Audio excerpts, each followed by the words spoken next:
Romeo को लिखी हुई पत्री 15वां अध्याय। हम बल वालों को चाहिए कि निर्बलों की निर्बलताओं को सहें, न कि अपने आप को प्रसन्न करें। मुझे केवल अपने सुख भोग पर ही ध्यान नहीं देना है।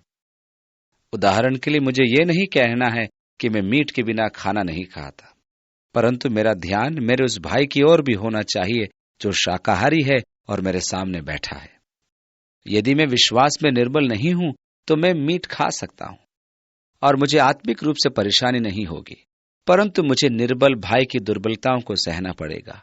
मुझे उसका साथ देना पड़ेगा, चाहे मुझे मांस खाना ही त्यागना क्यों न पड़े। मुझे विश्वास में निर्बल अपने भाई का साथ निभाना है और केवल अपने ही सुख या स्वयं को प्रसन्न करने के लिए मुझे नहीं जीना है। फिर पौलुस कहता है, हम में से हर एक विश्वासी अपने पड़ोसी को उसकी भलाई के लिए प्रसन्न करे कि उसकी उन्नति हो।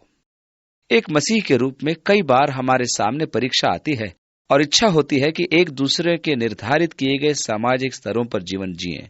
ऐसा न हो कि हम उनके तरीकों को उनके साथ बांटे, फिर चूंकि हमने ऐसा किया इसलिए अपने आप को दोषी महसूस करें। परंतु प्रेम में चलें और स्वयं को प्रसन्न करने के लिए न जिएं, परंतु वास्तव में तो दूसरों को प्रसन्न करने के लिए जीवन जिएं। यदि हम अपनी धारणाओं के अनुसार चलते हैं तब तो हम कहीं अधिक कठोरता से चलेंगे। पौलुस हमें यीशु मसीह का उदाहरण देता है। मसीह ने अपने आप को प्रसन्न नहीं किया, परंतु जैसा कि लिखा है कि तेरे निंदकों की निंदा मुझ पर आ पड़ी। इसलिए मसीह हमारा उदाहरण है। वह स्वयं को प्रसन्न करने के लिए नहीं आया, परंतु जब वो आया तब उसने उन्हीं बातों को किया जो पिता को प्रसन्न करती है। मैं अपनी इच्छा पूरी करने नहीं आया, परंतु उसकी जिसने मुझे भेजा है। ये एक अच्छा नियम है कि हमें परमेश्वर को प्रसन्न करना है, न कि अपने आप को प्रसन्न कर कर जीना है। यदि आप केवल अपने लिए ही जीते हैं तब तो ये विश्वास में निर्बल भाइयों के लिए ठोकर का कारण बनेगा। इसलिए प्रेम में मेल मिलाप के साथ रहें, क्योंकि यह परमेश्वर को भाता है। कृपालु बने रहें, अपनी स्वतंत्रता का नाजायज लाभ न उठाएं, वह भी इस रीति से कि किसी के लिए तिरस्कार का कारण न बने। अब पौलुस दूसरे विषय की ओर मुड़ता है। जितनी बातें पहले से लिखी गईं वे हमारी ही शिक्षा के लिए लिखी गईं कि हम धीरज और पवित्र शास्त्र के प्रोत्साहन द्वारा आशा रखें। परमेश्वर के वचन जो हमें दिए गए हैं वे दोहरे अभिप्राय से सूचीबद्ध किए गए हैं। सबसे पहले तो हमारे सीखने के लिए बाइबल हमें परमेश्वर को प्रकट करने के लिए दी गई है कि हम परमेश्वर को ठीक रीति से जान सके और समझ सके। दूसरा, जिसके द्वारा हम में पवित्र शास्त्र के प्रति धैर्य एवं शांति हो, हम में आशा का संचार हो। और पौलुस कहता है, धीरज और शांति का दाता परमेश्वर तुम्हें ये वरदान दे कि मसीह यीशु के अनुसार आपस में एक मन रहो, ताकि तुम एक मन और एक स्वर में हमारे प्रभु यीशु मसीह के पिता परमेश्वर की स्तुति करो। ध्यान रखें कि परमेश्वर और आशा अविभाज्य हैं, अर्थात जटिल रूप से एक दूसरे के साथ वे जुड़े हुए हैं। परमेश्वर से अलग होने पर आशा नहीं रह सकती, परंतु यह क्या ही आश्चर्यजनक बात है कि जब हमारे पास परमेश्वर है तो आशा का विस्तार हो जाता है। भजनकार ने कहा, हे मेरे प्राण तू क्यों गिरा जाता है, तब मेरे अंदर कितनी अशांति या बेचैनी भर जाती है। तू परमेश्वर में आशा लगाए रख, वही हमारी आशा है। आशा के द्वारा ही विश्वासी परमेश्वर से जुड़ा है। इसलिए उसके स्वभाव को समझने के लिए परमेश्वर ने हमें आशा दी है। उसका स्वभाव, उसका चरित्र, उसकी विश्वास योग्यता को समझने के लिए हमें पवित्र शास्त्र दिया गया है, जिससे कि हम संकट या दुख मुसीबत के समय में निराश न हो। हम आशा न छोड़ दें, परंतु हम अपने जीवनों में निरंतर परमेश्वर के कार्य और परमेश्वर की विजय के उस कार्य में आशा करते रहें। निराशा और असहाय अवस्था की वह दशा जिनमें मसीहियों को पाया ही नहीं जाना चाहिए। जैसे कि भजनकार स्वयं को दीनहीन दशा में पाता है, परंतु वह इसके बारे में अपने आप से बात करता है और कहता है, हे मेरे प्राण तू क्यों व्याकुल है, हे मेरे प्राण तू क्यों गिरा जाता है, हे मेरे प्राण तू क्यों निराश है, तू क्यों बेचैन है, तू मेरे अंदर ही अंदर क्यों अशांत है। हम थोड़ी देर के लिए भूल जाते हैं कि परमेश्वर सिंहासन पर बैठा है और हमारे जीवनों को वह नियंत्रित करता है। और जब हम इस बात को भूल जाते हैं तो हमारे जीवनों में निराशा और निरुत्साह बढ़ जाता है। यह कितनी दिलचस्प बात है कि हम जल्दी ही भुला बैठते हैं कि परमेश्वर राज्य करता है। हम बहुत जल्दी भूल जाते हैं कि परमेश्वर है और वह हमें संभालता है। और हम ये सोचने में लग जाते हैं कि हमारी समस्या उससे भी कहीं बढ़कर है। बार बार प्रभु हमें स्मरण दिलाता है कि यह उसकी कलीसिया है, और चूंकि यह उसकी कलीसिया है इसलिए उसको इसके प्रति बहुत ज्यादा चिंता है, और हमें इतनी चिंता करने की जरूरत नहीं। परमेश्वर नियंत्रण रखे हुए है। अब मुझे उसे अपने निजी जीवन में लाने की आवश्यकता है। मुझे ये जानने की आवश्यकता है कि परमेश्वर नियंत्रण रखता है। यह कि परमेश्वर काम करेगा, न तो परेशान होने की न निरुत्साहित होने की मुझे जरूरत है, क्योंकि प्रभु राज्य करता है। और यदि मैं केवल धीरज से प्रतीक्षा करता हूं तब परमेश्वर अपना कार्य पूरा करेगा, और यह उससे बढ़कर होगा जो मैं कर सकता हूं। हम पुराने नियम के नबियों एवं प्रभु के सेवकों के बारे में पढ़ने को उत्साहित किए जाते हैं कि किस प्रकार से वे विश्वास एवं धीरज धरने से परमेश्वर की प्रतिज्ञाओं के वारिस बने थे। और हमसे कहा गया है कि हमें धीरज धरने की आवश्यकता है कि प्रतिज्ञाओं के वारिस बने। मेरे सामने भी ऐसा समय आया था कि मुझे इन सब को पूरा करना पड़ा, तब जाकर मैं परमेश्वर की इच्छा पूरी करने में सक्षम बना। यह वह समय था जिसे मुझे विश्वास एवं धीरज पूर्वक सहन करना था। इस कारण परमेश्वर को काम करने दें। अब यही तो परीक्षा में पढ़ने की नौबत आ जाती है और सब गड़बड़ हो जाता है, क्योंकि मैंने धीरज से परमेश्वर की प्रतीक्षा नहीं की। मेरे अपने अनुमानों के अनुसार वह हमेशा मुझे धीमा प्रतीत होता है। निश्चय ही जब इसे ठीक कर लिया गया तब मैंने जाना कि वह तो ठीक समय पर ही हमेशा कार्य को करता है, परंतु मैं जल्दबाजी करता हूं। हे परमेश्वर, मैं एक और सप्ताह रुक नहीं सकता, तू जल्दी कर। मेरे से रुका नहीं जा रहा, नहीं तो मैं और कुछ उपाय करूंगा। इब्राहिम के समान 13 वर्षों तक प्रतीक्षा मैं करना नहीं चाहता। प्रभु, ये मुझसे नहीं हो रहा। इसलिए हमें धीरज धरने की आवश्यकता है, और पवित्र शास्त्र के धैर्य और शांति के द्वारा हमारे पास एक आशा है। अब परमेश्वर तो धीरजवंत है, और वह अत्यंत धीरजवंत है, और इसके लिए दूसरा शब्द है सहिष्णु, या अधिक अच्छे अनुवाद में शिकायत न करने वाला, सहनशील। परमेश्वर में बहुत अधिक सहिष्णुता है, और वह अत्यंत धीरजवंत है कि अपने उद्देश्यों को पूरा होने देता है। परंतु यह कि परमेश्वर हमारी समय सीमा के आयाम से बाहर है। परमेश्वर अनंत अनादि में रहता है। मैं तो शोरगुल में रहता हूं, निश्चय ही मिली सेकेंड में, जिसमें मिनट, घंटे, दिन, सप्ताह, माह, वर्ष आते जाते रहते हैं। परमेश्वर कल्पों में रहता है। प्रभु के यहाँ एक दिन 1000 वर्ष और अनंत के बराबर है। एक दिन जैसे कि हजारों वर्ष। कई बार हम जल्दबाजी कर बैठते हैं, क्योंकि परमेश्वर समय सीमा के परे या बाहर है, और हम समय की इस दशा में चलते फिरते हैं। इसलिए ऐसा प्रतीत होता है कि परमेश्वर पृथ्वी पर अपना राज्य लाने में अत्यंत धीरज धरता है। इसलिए हम अपनी प्रार्थना जारी रखते हैं, हमें तुरंत धीरज सिखा दे। उसे धीरज और शांति का परमेश्वर कहा गया है। वह आपको ऐसा मन प्रदान करता है जो मसीह यीशु के अनुसार है। हमें कैसा रखना चाहिए? हमें एक दूसरे के साथ धीरज धरना है। जैसा कि परमेश्वर धीरज और शांति का परमेश्वर है, उसी प्रकार से हमें भी एक दूसरे के प्रति धीरजवंत होना चाहिए। हमें एक दूसरे को शांति देने वाले होना चाहिए, और एक दूसरे के साथ धीरजवंत होना चाहिए। अब यहाँ एक दिलचस्प बात है। मैं अपने प्रति परमेश्वर के धैर्य की प्रशंसा करता हूँ। मैं इसके लिए उसका धन्यवाद देता हूँ। फिर भी मैं उसके साथ अत्यंत धीरजवंत बना नहीं रहता। इसलिए जैसा तुम चाहते हो कि मनुष्य तुम्हारे साथ करें, तुम भी उनके साथ वैसा ही बर्ताव करो। अर्थात यह कि यीशु मसीह के अनुसार शांति और धैर्य रखो, ताकि तुम एक मन और एक स्वर में हमारे प्रभु यीशु मसीह के पिता परमेश्वर की स्तुति करो।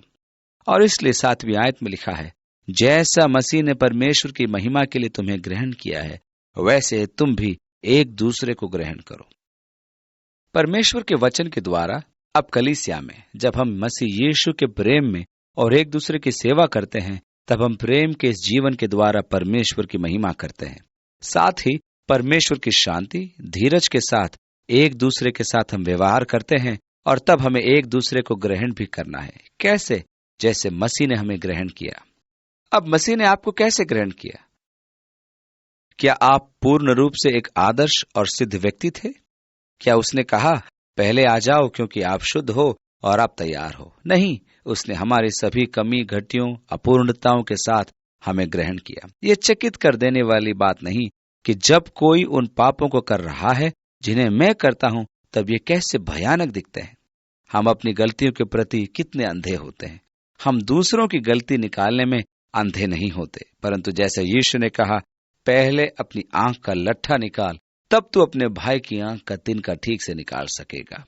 परंतु मुझे अपनी आंख का तिनका दिखाई नहीं देता, और तिनके के बावजूद मैं बड़ी आसानी से देख पाता हूं।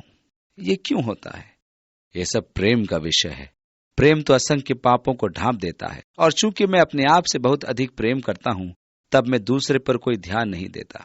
जैसे मैं अपने आप से प्रेम करता हूं, उसी तरह मुझे आपसे भी प्रेम करना है, और यदि मैं जिस प्रकार अपने आप से प्रेम करता हूं, उसी प्रकार आपसे भी प्रेम करूं, तो मैं आपकी गलतियों तक को नजरअंदाज कर दूंगा, बल्कि तब मैं आपको उसी तरह ग्रहण करूंगा जैसे मसीह ने मुझे ग्रहण किया। बहुत साल पहले जब हिप्पियों का सांस्कृतिक आंदोलन हुआ, तो बहुत सारी कलीसियाएं उन्हें अपनी कलीसियाई संगति में लेने के लिए तैयार नहीं थी, क्योंकि उनके लंबे लंबे बाल थे और वे 3 भाग में बने सूट और टाई पहनकर नहीं आते थे। हम आपका स्वागत करेंगे यदि आप हमारे जैसे चर्च में आएंगे। अब आप हमारे समान दिखाई देते हैं, हम आपको ग्रहण करेंगे। परंतु ये देखना आश्चर्यजनक था कि बहुत सी कलीसियाएं उन्हें उनके लंबे बालों के साथ उन्हें ग्रहण करने की इच्छुक नहीं थी, क्योंकि एक तो वे लंबे बाल रखते थे, गंदी जीन्स पहनते थे और पूरी हिप्पी पोशाक पहने रहते थे। मेरे मापदंडों के अनुसार बनोगे तो मैं मेरी कलीसिया में तुम्हें बुलाऊंगा, नहीं तो नहीं। 7वीं आयत में, इसलिए जैसा मसीह ने परमेश्वर की महिमा के लिए तुम्हें ग्रहण किया है, वैसे ही तुम भी एक दूसरे को ग्रहण करो। अब पौलुस क्या कहता है? जो प्रतिज्ञाएं बाप दादों को दी गई थी, उन्हें दृढ़ करने के लिए मसीह परमेश्वर की सच्चाई का प्रमाण देने के लिए खतना किए हुए लोगों का सेवक बना, और अन्य जातियां भी दया के कारण परमेश्वर की स्तुति करें। दूसरे प्रकार से कहें तो यह होगा कि वो यहूदियों के पास आया था, क्योंकि परमेश्वर ने उनके पूर्वजों से प्रतिज्ञा की थी कि वह उनके लिए एक उद्धारकर्ता भेजेगा, जो दाऊद के वंश इब्राहिम के वंश से होगा। वह उनमें वचन की सेवा करने आया जिनसे परमेश्वर ने प्रतिज्ञा की थी, और अन्य जातियां भी परमेश्वर की दया के कारण उसकी महिमा करें। मैं पौलुस से बहुत प्रेम करता हूं, क्योंकि जो कुछ वो कहता है उसकी पुष्टि वो वचन से करता है। जब आप अपने कथनों की पुष्टि पवित्र शास्त्र के 3 या 4 संदर्भों को देकर करते हैं तो बहुत अच्छी बात है। ये एक बात हमें दिखाती है कि पौलुस को पुराने नियम का बहुत ही व्यापक ज्ञान था। वो पवित्र शास्त्र की विभिन्न पुस्तकों से पदों एवं कथनों का संग्रह करता है और उन सब को एक विषय के लिए रख देता है। यह व्यक्ति तो चलने बोलने वाली सूची या ज्ञान की कुंजी है। उसे बस एक विषय दे दीजिए और वो आपके लिए समस्त पुराने नियम से ढेर सारे उदाहरण जुटा देगा, जो कि ठीक उसी विषय से संबंधित थे या जुड़े हुए थे। इसलिए वो इस सच्चाई का परिचय दे रहा है कि मसीह सीधे यहूदियों के पास आया, और फिर भी भविष्यवाणी यहूदियों से परे चले जाती है, अर्थात अन्य जातियों में वचन का पहुंचाया जाना। इसलिए मैं चाहता हूं, पौलुस कहता है, जो प्रतिज्ञाएं बाप दादाओं को दी गई थी, उन्हें दृढ़ करने के लिए मसीह परमेश्वर की सच्चाई का प्रमाण देने के लिए खतना किए हुए लोगों का सेवक बना। वो पूर्वजों से की गई प्रतिज्ञाओं को दृढ़ करने आया, परंतु तब यह कि अन्य जातियां दया के द्वारा परमेश्वर की स्तुति करें, क्योंकि लिखा है, इसलिए मैं जाति जाति में तेरा धन्यवाद करूंगा और तेरे नाम के भजन गाऊंगा। ये यशायाह 42 के 6 अध्याय का संदर्भ है। और फिर उसने कहा, हे जाति जाति के सब लोगों, उसकी प्रजा के साथ आनंद करो। ये व्यवस्था विवरण 32 का संदर्भ है। और फिर वो कहता है, हे जाति जाति के सब लोगों, प्रभु की स्तुति करो, और हे राज्य राज्य के सब लोगों, उसे सराहो। ये भजन 17 का संदर्भ है।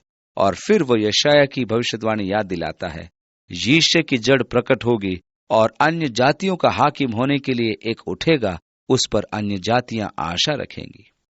ये यशायाह 11 का संदर्भ है। इस प्रकार से वो पुराने नियम की इन विभिन्न भविष्यवाणी को एक साथ रखते हुए अन्य जातियों के पास आने वाले सुसमाचार से जोड़ देता है, अर्थात यीशु मसीह के दया के द्वारा आने वाला सुसमाचार। 13वीं आयत, परमेश्वर जो आशा का दाता है, तुम्हें विश्वास करने में सब प्रकार के आनंद और शांति से परिपूर्ण करे, कि पवित्र आत्मा की सामर्थ्य से तुम्हारी आशा बढ़ती जाए। समस्त आशा परमेश्वर के पवित्र शास्त्र द्वारा आती है। महत्वपूर्ण बातों में आशा एक महत्वपूर्ण बात है। हमें परमेश्वर में आशा को नहीं खोना है। वो तो समस्त आशा का परमेश्वर है। वो आपको आनंद और शांति का परिणाम महसूस करने योग्य बना देता है। हे मेरे प्राण, तू क्यों गिरा जाता है? तू क्यों व्याकुल है? आपको मालूम, वह निराशा और बेचैनी की बात कर रहा है, जिसका विलोम है आनंद और शांति। आशा का परिणाम परमेश्वर के पवित्र शास्त्र में विश्वास करने से आनंद और शांति की प्राप्ति होती है। हमारा विश्वास उस सच्चाई पर आधारित है जिससे परमेश्वर ने कहा। ऐसे विश्वास का परिणाम आनंद और शांति है। लोग अक्सर अपना विश्वास आनंद और शांति में रखते हैं, या उस मनोभाव में जो उनमें होती है। क्या आप परमेश्वर के संतान हैं? हाँ, मैं हूं। आप कैसे जानते हैं कि आप परमेश्वर के संतान हैं? ओह, क्योंकि मैं उसकी शांति अपने हृदय में महसूस करता हूं। शायद मुझ में ऐसा आनंद है, मुझे मालूम तो नहीं, पर मुझे लगता है। मैं जानता हूं कि मैंने उद्धार पाया है, क्योंकि मैं एक ऐसे अनूठे आनंद का प्रभाव महसूस करता हूं जो पहले मेरे पास नहीं था। एक मिनट रुकिए। आनंद और शांति में विश्वास करना नहीं, ये तो परमेश्वर के वचन में विश्वास करना है। आप देखिए, यदि आप कहते हैं कि आपने उद्धार पाया है, तो आपके जीवन में ऐसी शांति और आनंद आएगी। परंतु आप यदि शांति और आनंद को खोजते हैं और उसके आधार पर आप कहते हैं कि आपको उद्धार मिल गया, तो वह गलत है। आज मेरा उद्धार नहीं हुआ, मैं बचाया नहीं गया, क्योंकि मुझ में वह आनंद नहीं है और मैं चिड़चिड़ा हो रहा हूं। इस प्रकार आप देखते हैं कि विश्वास मनोभाव नहीं, ये किसी मनोभाव में विश्वास करना नहीं, ये तो परमेश्वर के वचन में विश्वास करना है कि परमेश्वर ने क्या कहा है। इसलिए विश्वास के द्वारा यह परमेश्वर के वचन में निहित है। जड़ पकड़े हैं, यह वचन में पाया जाता है, क्योंकि सुनना परमेश्वर के वचन से होता है, जिससे हम में विश्वास आता है। विश्वास बदलता नहीं, हम और हमारी भावनाएं बदलती रहती हैं। मेरी भावनाएं भी परिवर्तनशील है। जब आप मेरी आयु में पहुंचेंगे तो आप पाएंगे कि मौसम भी आपके मिजाज को बदल सकता है। मैं सुबह जागकर उठता हूं और मैं आपको बताता हूं कि कोहरा जितने लंबे समय तक रहेगा, उतने ही समय तक मेरे टखनों में दर्द रहेगा। ऐसी मूर्खतापूर्ण बातें कि आप अपने देह द्वारा मौसम से कह सकते हैं। भावनाएं बदल सकती हैं, वे पलट सकती हैं, परंतु परमेश्वर का वचन सदालों बना रहता है। और चूंकि परमेश्वर के साथ मेरा उद्धार और संबंध बना रहता है, इसलिए उसका निश्चित वचन कभी नहीं बदलता, वह तो बना रहता है। और इसी प्रकार विश्वास करना है जो मुझ में आनंद और शांति लाता है। पौलुस ने कहा, 14 दिनों तक दिन रात जहाज में थपेड़े खाते भटकते रहे, पर देखो, परमेश्वर जिसका मैं सेवक हूं और जिसकी सेवा करता हूं, उसके स्वर्गदूत ने आज रात मेरे पास आकर कहा, हे पौलुस, मत डर। उसने मुझे हियाव बंधाया कि यद्यपि जहाज तो टूटकर नष्ट हो जाएगा, परंतु किसी के प्राण की हानि न होगी। मैं प्रभु के वचन पर विश्वास करता हूं। पौलुस प्रफुल्ल था, वह प्रसन्न था और जहाज पर सभी यात्रियों को ढाढ़स बंधा रहा था कि अब वे हताश न हो, क्योंकि सभी यात्री जीवित बचे रहेंगे।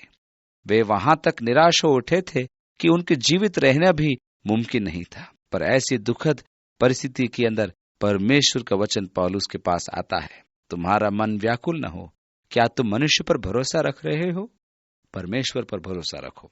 पौलुस कहता है, समुद्री यात्रा से मैं अत्यंत बीमार पड़ गया हूं। भूमध्य सागर पर यात्रा के दौरान 14 दिनों तक रात्रि जैसे अंधकार में समुद्र पर हम भटकते रहे। मैंने न तो सूर्य देखा और न तारे। उसने ऐसा कहा था, आप प्रसन्नचित हो जाएं, आज मैं अच्छा महसूस कर रहा हूं, मेरा मूड अच्छा है, मेरे हृदय में शांति है। नहीं, उसने कहा, मेरे पास प्रभु का वचन है और मैं प्रभु के वचन पर विश्वास करता हूं। इस प्रकार विश्वास मजबूत हुआ और यह पक्का था और यह सुरक्षित था, क्योंकि यह वचन एवं पवित्र शास्त्र में स्थापित था। इसलिए एक सरल से जाल में फंसने के प्रति सावधान बने रहें कि आप कहीं वहां न गिर जाएं जहां से लोग अपनी भावनाओं और विश्वास को पाते हैं। यह दिलचस्प बात है। अक्सर हम उन अनुभवों को अपनी भावनाओं से अभिव्यक्त करते हैं जो हम में होती हैं।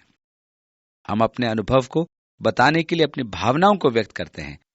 14वीं आयत में आगे, हे मेरे भाइयों, मैं स्वयं तुम्हारे विषय में निश्चय जानता हूं कि तुम आप ही भलाई से भरे और ईश्वरीय ज्ञान से भरपूर हो और एक दूसरे को चिता सकते हो। तो अभी मैंने कहीं कहीं याद दिलाने के लिए तुम्हें जो बहुत साहस करके लिखा। पौलुस ने कहा, मैं अन्य जातियों के लिए मसीह यीशु का सेवक होकर परमेश्वर के सुसमाचार की सेवा याजक के समान करूं, जिससे अन्य जातियों का मानो चढ़ाया जाना पवित्र आत्मा से पवित्र होकर ग्रहण किया जाए। इसलिए उन बातों के विषय में जो परमेश्वर से संबंध रखती हैं, मैं मसीह यीशु में बढ़ाई कर सकता हूँ, क्योंकि उन बातों को छोड़ मुझे और किसी बात के विषय में कहने का साहस नहीं जो मसीह ने अन्य जातियों की अधीनता के लिए वचन और कर्म और चिन्ह और अद्भुत कामों के सामर्थ्य से और पवित्र आत्मा के सामर्थ्य से मेरे ही द्वारा किए। पौलुस प्रेरित की सेवकाई अन्य जातियों के बीच में अत्यंत सामर्थ्य थी। यह परमेश्वर के वचन की सेवा थी जिसे पवित्र आत्मा ने प्रमाणित किया था। मरकुस 16 के अंतिम आयतों में लिखा है, और उन्होंने निकलकर हर जगह प्रचार किया और प्रभु उनके साथ काम करता रहा और उन चिन्हों के द्वारा जो साथ साथ होते थे वचन को दृढ़ करता रहा। पौलुस ने जब कुरिन्थियों को लिखा तब कहा, मेरा वचन मनुष्य की बुद्धि की लुभाने वाली बातों का नहीं परंतु आत्मा का प्रदर्शन और सामर्थ का था। रोमियो को लिखी इस पत्री के आरंभ में उसने घोषणा की थी कि वह उनके पास आना चाहता है जिससे कि वह उन्हें कुछ आत्मिक वरदान दे सके, जिससे कि वे विश्वास में मजबूत बने। पौलुस की सेवकाई वचन और कार्य में थी। परमेश्वर का वचन सुंदर है, यह महत्वपूर्ण है, यह सामर्थ्यशाली है, दोधारी तलवार से तेज है, जो गांठ गांठ गूदे गूदे को आर पार छेदता है। पर इसे हमारे जीवन में कार्य करना है और हमारे जीवनों से प्रदर्शित होना है। बहुत बार जो मैं कहता हूं वह सुनने वालों के कानों में खो जाता है, क्योंकि मैं उसको अपने जीवन में प्रदर्शित नहीं कर पाता। यदि मेरे जीवन में वचन कार्य नहीं करता और मैं अपने जीवन से परमेश्वर के वचन की सामर्थ्य को प्रकट नहीं कर सकता, तब तो संसार के समस्त सिद्धांत उनके पास तो हो सकते हैं पर उनका कोई मूल्य न होगा। ये तो पवित्र आत्मा है जो वचन को लेता और स्वयं को कई तरीकों से प्रकट करता है। पौलुस ने कहा, प्रभु जो मुझे वचन देता है वास्तव में उसके सिवाय मैं और कुछ नहीं बोलता कि वचन और कार्य में अन्य जातियों को आज्ञाकारी बनाऊं। यीशु ने सत्य की गवाही देने के लिए अपने वचन को आप ही प्रमाणित किया। फिलिप्पुस ने कहा, प्रभु हमें पिता को दिखा और यही हमारे लिए पर्याप्त होगा। यीशु ने कहा, फिलिप्पुस मैं इतने समय से तुम्हारे साथ हूं और क्या तुमने मुझे नहीं देखा है? जिसने मुझे देखा उसने पिता को भी देखा। तब फिर तू क्यों कहता है पिता को हमें दिखा? क्या तू विश्वास नहीं करता कि मैं पिता में हूं और पिता मुझ में? और जो काम मैं करता हूं वह अपने आप से नहीं करता परंतु पिता मुझ में होकर करता है। वो मुझ में है वही काम करता है। मेरा विश्वास करो कि मैं पिता में हूं और मेरा पिता मुझ में है, अन्यथा मेरे कामों ही के कारण मेरा विश्वास करो। यीशु ने बोला कि किस प्रकार उसके कामों ने उसकी गवाही दी। हमारे जीवन भी परमेश्वर के उस कामों के साक्षी हैं, क्योंकि उसका पवित्र आत्मा हम में है। हमारे शब्दों से बढ़कर हमारे जीवन कहीं साक्षी देते हैं। हमने हमेशा यही सोचा कि हमारे शब्द या वचन हमारे साक्षी हैं, और हमने हमेशा परिवर्तनीय भाव में सोचा है, अर्थात किसी के सामने अपने विश्वास को शब्दों में व्यक्त करना। यीशु मसीह के लिए उनकी आवश्यकता को शब्दों में व्यक्त करना, परंतु इससे भी बड़ी साक्षी तो आपके कार्य हैं जो प्रेम में पवित्र आत्मा द्वारा किए जाते हैं। इसके द्वारा सब लोग जानेंगे कि तुम मेरे चेले हो, क्योंकि तुम एक दूसरे से प्रेम करते हो। इसलिए आवश्यक है कि हमारे कार्य महिमामय सुसमाचार से मेल खाएं, जिसे हम वचन के द्वारा सुनाते हैं। यहाँ पौलुस घोषणा करता है कि कार्यों से सामर्थ्य, चिन्ह और अद्भुत काम परमेश्वर के आत्मा द्वारा होते हैं। पौलुस के चहुं और बने रहना सचमुच प्रेरणात्मक बात थी। उसके जीवन में उन सामर्थ्य, चिन्हों और अद्भुत कामों को देखना जो पवित्र आत्मा द्वारा किए जाते थे सचमुच वैभवशाली था। पौलुस ने कहा, और चिन्हों और अद्भुत कामों की सामर्थ्य से और पवित्र आत्मा के सामर्थ्य से मेरे ही द्वारा किए, यहां तक कि मैंने यरूशलेम से लेकर चारों ओर इलुरिकम तक मसीह के सुसमाचार का पूरा पूरा प्रचार किया। हाँ, मेरे मन की उमंग यह है कि जहां जहां मसीह का नाम नहीं लिया गया वहीं सुसमाचार सुनाऊं, ऐसा न हो कि दूसरे की नींव पर घर बनाऊं। ये मेरे लिए हमेशा ही रुचि की बात होती है कि न जाने कितने लोगों ने कैलवरी चैपल के आसपास कलीसियाएं आरंभ करने की बुलाहट को महसूस किया है। मैं अनुमान लगाता हूं कि मुझे ऐसा नहीं करना चाहिए, परंतु मैं करता हूं। मैं कई बार उनकी प्रेरणा के प्रति प्रश्न करता हूं। यह ऐसा प्रतीत होता है कि मानो वे दूसरे मनुष्य की नींव पर बना रहे हों, क्योंकि हमारे पास पूरे संयुक्त राज्य से लोगों के पत्र आते हैं जो हमसे निवेदन करते हैं कि उनके क्षेत्रों में कैलवरी चैपल सेवाओं को आरंभ करें, क्योंकि उन क्षेत्रों में परमेश्वर के वचन और पवित्र आत्मा की भूख है। मुझे ऐसा लगता है कि पवित्र आत्मा गुणों को प्रभावशाली तरीके से हमारी कलीसियाओं में इस्तेमाल कर रहा है, और इसलिए लोग हमारी ही कलीसियाओं के आसपास आकर नई नई मंडलियों को शुरू करना। पौलुस ने कहा, हाँ, मैं सुसमाचार प्रचार करने के लिए संघर्ष करता हूं, परंतु वहां जहां मसीह का नाम का प्रचार नहीं किया गया, मैं दूसरे की नींव पर रद्दा नहीं रखना चाहता। मैं विश्वास करता हूं कि परमेश्वर के पास नाना प्रकार की कलीसियाओं के लिए उद्देश्य है। अब चूंकि भिन्न भिन्न प्रकार के लोग होते हैं और कई लोगों को अत्यंत भाव विभोर कर देने वाली उत्तेजनात्मक सभाएं अच्छी लगती हैं, तो वे उधर जाते हैं। अन्य लोग हैं जिन्हें अत्यंत शांत वातावरण वाली श्रद्धापूर्ण एवं शालीन सभा की आवश्यकता होती है। बहुत से लोग धर्म विधियों से परिपूर्ण सभाएं चाहते हैं, जहां लोबान जलाए जाए और मोमबत्तियां रखी जाए इत्यादि, जहां वे जा सकते हैं और परमेश्वर को स्पर्श कर सकते हैं और अपने आप को धन्य व आशीषमय समझते हैं। परंतु प्रत्येक चर्च को अस्तित्व में बने रहने के लिए एक बहाने की जरूरत होती है। मैं ये विश्वास नहीं करता कि एक छोटे समुदाय में या एक छोटे से गांव में 5-10 मंडलियां हो जाएं। आप ही सोचिए, सबके पास अपने अस्तित्व बनाए रखने के लिए कई बहाने होते हैं और पास्टर लोग आपस में भी झगड़ पड़ते हैं। मेरे विचार में तो इन सब मंडलियों को एक हो जाना चाहिए और ठोस काम करना चाहिए। क्यों दूसरों के प्रयत्नों की नकल करें? क्यों आपस में प्रतियोगी बने? पौलुस उन स्थानों पर मसीह का प्रचार करने की धुन में रहता था जहां लोगों ने उसका नाम नहीं सुना था। वह किसी दूसरे की नींव पर घर नहीं बनाना चाहता था। वह तो बस यही चाहता था कि जहां आवश्यकता है वहां जाकर प्रचार करे और कलीसिया की स्थापना करे। 21वीं आयत में, परंतु जैसा लिखा है वैसा ही हो कि जिन्हें उसका सुसमाचार नहीं पहुंचा वे ही देखेंगे और जिन्होंने नहीं सुना वे ही समझेंगे। ये यशायाह 52 के 15वीं आयत का उद्धरण है। इसलिए मैं तुम्हारे पास आने से बार बार रुका रहा। पौलुस कहता है आगे, मैं वहां जाने के लिए इंतजार करता रहा जहां आवश्यकता थी, जहां लोगों ने वचन नहीं सुना था। मैं तुम्हारे पास आने के लिए बाधा का सामना करता रहा, परंतु अब इन देशों में मेरे कार्य के लिए और जगह नहीं रही और बहुत वर्षों से मुझे तुम्हारे पास आने की लालसा है। इसलिए जब मैं स्पेन को जाऊंगा तो तुम्हारे पास होता हुआ जाऊंगा, क्योंकि मुझे आशा है कि उस यात्रा में तुमसे भेंट होगी, और जब तुम्हारी संगति से मेरा जी कुछ भर जाए तो तुम मुझे कुछ दूर आगे पहुंचा देना। परंतु अभी तो मैं पवित्र लोगों की सेवा करने के लिए यरूशलेम को जाता हूं। जब पौलुस ने यह लिखा तब वह कुरिन्थ में था। वह कुरिन्थ की और मकिदुनिया की कलीसियाओं में गया था, क्योंकि मकिदुनिया और अखाया के लोगों को यह अच्छा लगा कि यरूशलेम के पवित्र लोगों के कंगालों के लिए कुछ चंदा करें, जिससे जरूरतमंद लोगों की आवश्यकताएं पूरी की जाएं। उसने कुरिन्थ में कलीसिया को लिखा कि मेरे वहां पहुंचने के पहले चंदा जमा करके रखो। मैं नहीं चाहता कि जब मैं वहां रहूं तब किसी प्रकार का चंदा लिया जाए, परंतु जैसा प्रत्येक जन अपने मन में ठाने वैसा ही दान करे। परंतु मैं इस दान को यरूशलेम की कलीसिया के लिए ले जाना चाहता हूं। यरूशलेम में कलीसिया में वास्तविक आर्थिक संकट आ गया था।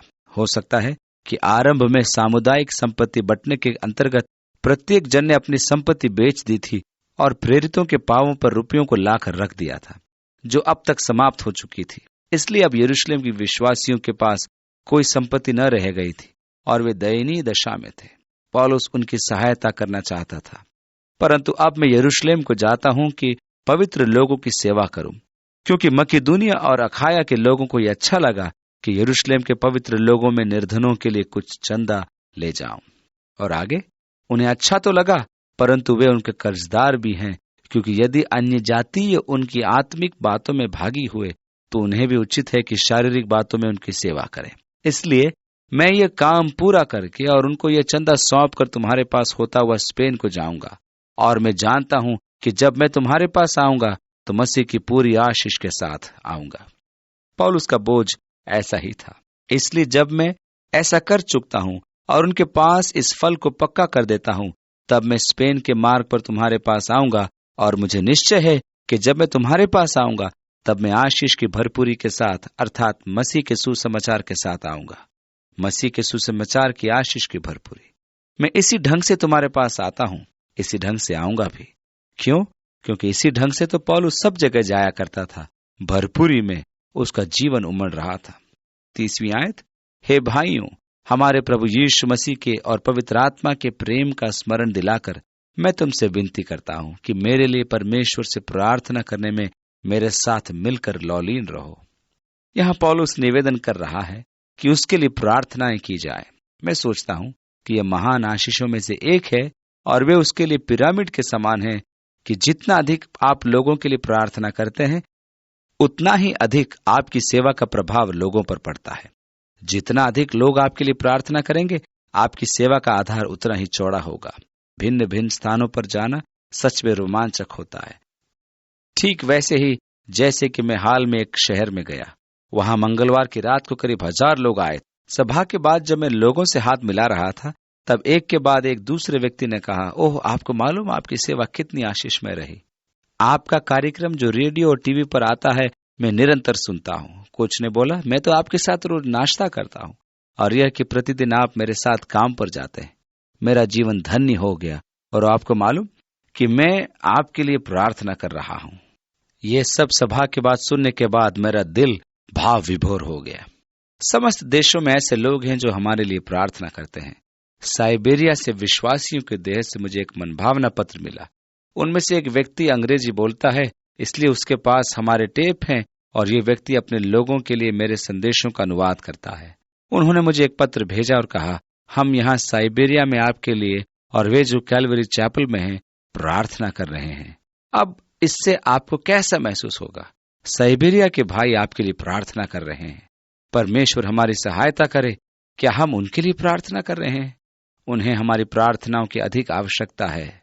यह मुझे वास्तव में दीन एवं दोषी बनाता है, क्योंकि मैंने साइबेरिया में उन विश्वासियों के लिए प्रार्थना करना स्मरण नहीं रखा। साइबेरिया में बहुत सारे विश्वासी हैं। सच में बहुत से प्रिय मसीह आपके लिए प्रार्थना कर रहे हैं। अब पौलुस यहाँ प्रार्थना करने के लिए कह रहा है, मेरी प्रार्थनाओं में मेरे सहभागी बने, कि मैं यहूदिया के अविश्वासियों से बचा रहूं और मेरी वह सेवा जो यरूशलेम के लिए है पवित्र लोगों को भाए, और मैं परमेश्वर की इच्छा से तुम्हारे पास आनंद के साथ आकर तुम्हारे साथ विश्राम पाऊं। पौलुस के यरूशलेम में कलीसिया के अगुओं के साथ मधुर संबंध नहीं थे। यह नहीं कि वह उनसे संबंध बनाना नहीं चाहता था, पर इसलिए कि यरूशलेम वाले अभी भी उसे संदेह की दृष्टि से देखते थे। क्यों न देखें? ये वही शाऊल था ना, जिसने यरूशलेम के विश्वासियों को पकड़ पकड़ कर बंदीगृह में डाला था। ऐसा प्रतीत होता है कि जहां कहीं पौलुस गया, यहूदियों के साथ समस्या खड़ी हो गई, और जब वो वापस यरूशलेम को गया तो उन्होंने कहा, अन्य जातियों के बीच में तेरे प्रचार करने की अफवाह फैल रही है, और जब तू यहां रहे तब सावधानी से बोलना। अब आगे समस्या खड़ी न करना। यहाँ कुछ लोग हैं जो शपथ खाने पर तुले हैं कि फसह खाने से पहले तेरा काम तमाम कर दें। इसलिए एक अच्छे यहूदी जैसा बर्ताव करना। अब चूंकि पौलुस मुंह पर बोलने वाला, बेधड़क बोलने वाला व्यक्ति था, स्पष्ट बोलता था और किसी से डरता नहीं था, इसलिए वे कलीसियाएं उसका स्वागत नहीं करती थी। यदि करती भी थी तो बेमन से। और अब वह दान का पैसा लेकर यरूशलेम को जा रहा है, इसलिए प्रार्थना करें कि वे उस दान को एवं मुझे ग्रहण करें। वो कहता है कि मैं परमेश्वर की इच्छा से तुम्हारे पास आनंद के साथ आकर तुम्हारे साथ विश्राम पाऊंगा। शांति का परमेश्वर तुम सबके साथ रहे। आमीन। पौलुस कह रहा है कि प्रार्थना की जाए कि यरूशलेम के यहूदी उससे आनंद के साथ मिले, वह भी परमेश्वर की इच्छा से। एक रात्रि पौलुस को बड़ी निराशा का सामना करना पड़ा, क्योंकि वह प्रभु से इस विषय पर देर तक तर्क वितर्क करता रहा कि यदि वह यहूदियों में प्रचार कर सके और वे उसकी सुने। परमेश्वर ने कहा, यहां से चले जाओ, वे तेरी नहीं सुनेंगे। वह वहां से चला तो गया, पर उसने हमेशा महसूस किया कि इस मामले में प्रभु गलत था। यदि प्रभु ने केवल मुझे उनको प्रचार करने दिया होता तो मुझे मालूम है कि उन पर क्या प्रभाव पड़ता। आखिर प्रभु, मैं भी तो उनमें से एक हूं। अब देखिए, पौलुस का क्षण आ गया था। वह मंदिर में था और 2 भाइयों को आर्थिक मदद दे रहा था, और कुछ यहूदी उसके साथ थे। अब वो यहूदी प्रथा से शुद्धिकरण करा रहा था। तभी उन्होंने कहा, यही वह जन है जो अन्य जातियों को प्रचार करता रहा है कि उन्हें मूसा की व्यवस्था का पालन करने की आवश्यकता नहीं, वे सिर्फ विश्वास करने से उद्धार पा सकते हैं। उन्होंने यहूदियों को उभारा और पौलुस को पकड़ लिया और उसे इतना पीटा कि वह मरने पर था कि तभी सूबेदार लूसियास, जो कि रोमी सेना का कप्तान था, उसने आकर पौलुस को छुड़ाया। और फिर पौलुस अंतोनिया के किले के आंगन में गया और मंदिर को अनदेखा करके पौलुस ने उनसे कहा, क्या मैं इन लोगों से बोल सकता हूं? क्या तू यूनानी जानता है? पौलुस ने कहा, हाँ, मैं जानता हूं। मैंने तो सोचा था कि तू एक मिस्री है, पर तू वह नहीं है। ठीक है, तुझे बोलने की इजाजत है। पौलुस ने कहा, भाइयों मेरी बात सुनो। आप तो जानते हो कि मैं कौन हूं और कहां का हूं। मैं भी ठीक आपके समान धर्मोत्साह से भरा था कि कलीसिया को मिटा दूं। जो कोई भी यीशु का नाम लेता था, मैं उसे मार डालने तक के लिए तैयार था। वास्तव में तो महायाजक ने मुझे अधिकार पत्र को देकर दमिश्क भेजा था कि जो कोई प्रभु यीशु का नाम लेता है उसे बांधकर बंदीगृह में डालूं। जब मैं और मेरे साथी घोड़ों पर सवार दमिश्क के मार्ग पर जा रहे थे, तभी दोपहर के समय आकाश से तेज प्रकाश चमका और एक वाणी ने मुझसे कहा, शाऊल, हे शाऊल, तू मुझे क्यों सताता है? और मैंने कहा, हे प्रभु, तू कौन है जिसे मैं सताता हूं? मैं यीशु हूं जिसे तू सता रहा है, और अब देख, अन्य जातियों के लिए तू मेरा चुना हुआ पात्र होगा। जैसे ही उसने अन्य जाति शब्द बोला, तभी मानो मेरे अंदर विस्फोट हुआ। लोग ये सब सुनकर चिल्लाने लगे, अपने कपड़े फाड़ने और हवा में हिलाने और एक साथ मिलकर चिल्लाने लगे, मार डालो इसे, खत्म करो। अब वह तो उनसे इब्रानी में बोल रहा था, जिसे रोमी पहरेदार समझ नहीं सका था। उसने इसके पहले कि वे उसे मार डालें, शीघ्र ही किले के अंदर ले लिया। और उसने कहा, उसने लोगों से ऐसा क्या कह दिया कि वे पागल हो उठे थे? उसे कोड़े लगाओ और पता लगाओ कि लोग उसे क्यों मार डालना चाहते थे। जब वे उसे कोड़े लगाने लगे, तो पौलुस ने कहा, क्या एक रोमी नागरिक को कोड़े मारना जायज है, जिसने कोई अपराध न किया हो? अतः दंड देने वालों ने अंदर जाकर उससे पूछा, क्या तू रोमी नागरिक है? पौलुस ने कहा, हाँ मैं हूं। क्या तुम्हें कोई सबूत चाहिए? उससे पूछने वाले रोमी अधिकारी ने कहा, मैंने तो रोमी नागरिकता बहुत रुपयों से खरीदी है, काफी रुपया रिश्वत में दिया। पौलुस ने कहा, मैं तो स्वतंत्र जन्मा था। पौलुस भावी था, हिंसात्मक दंगा भड़क उठा था। इसमें कोई शंका नहीं थी कि पौलुस अत्यंत निराश था। और उसी रात प्रभु उसके बगल में आकर खड़ा हुआ और कहा, हे पौलुस, ढांढस बांध। जब प्रभु ने कहा, हिया बांध, तू क्यों उदास है? आप ऐसे समय में ये नहीं कहेंगे कि प्रसन्न रहे। आप उससे ऐसे शब्द कहेंगे जैसे स्वयं प्रभु की आत्मा ने उससे कहे थे, प्रसन्न चित हो, हिया बांध, क्योंकि जैसे तूने यहां यरूशलेम में मेरी गवाही दी है, वैसे ही तुझे रोम में देनी होगी। अब तू अपना नहीं रहा, तू रोम जाने की बाट जोहता रहा था, इसलिए अब मेरी यह इच्छा है कि तू रोम जाए। पौलुस ने रोम की यात्रा आरंभ की। कैसरिया जाने के समय उसे चक्कर लगाकर जाना पड़ा था, और जब वह रोम को गया तो यह उसकी अपेक्षा से परे था। उसे वहां किसी प्रकार का शुल्क नहीं चुकाना पड़ा था। रोमी सरकार द्वारा उसकी देखभाल की गई। उसे अच्छे रहने का स्थान एवं भोजन दिया गया। परमेश्वर माल्टा द्वीप में कुछ लोगों को बचाना और उद्धार देना चाहता था, इसलिए जिस जहाज पर पौलुस को बंदी बनाकर रोम ले जाया जा रहा था, वो माल्टा द्वीप के पास टूट फूट गया। सब यात्री बच निकले, और जैसा स्वर्गदूत ने स्वप्न में पौलुस से कहा था, किसी को भी प्राण की हानि न होगी, वैसा ही हुआ। माल्टा द्वीप में पौलुस को वहां के राज्यपाल को और अन्य लोगों को सुसमाचार सुनाने का अवसर मिला।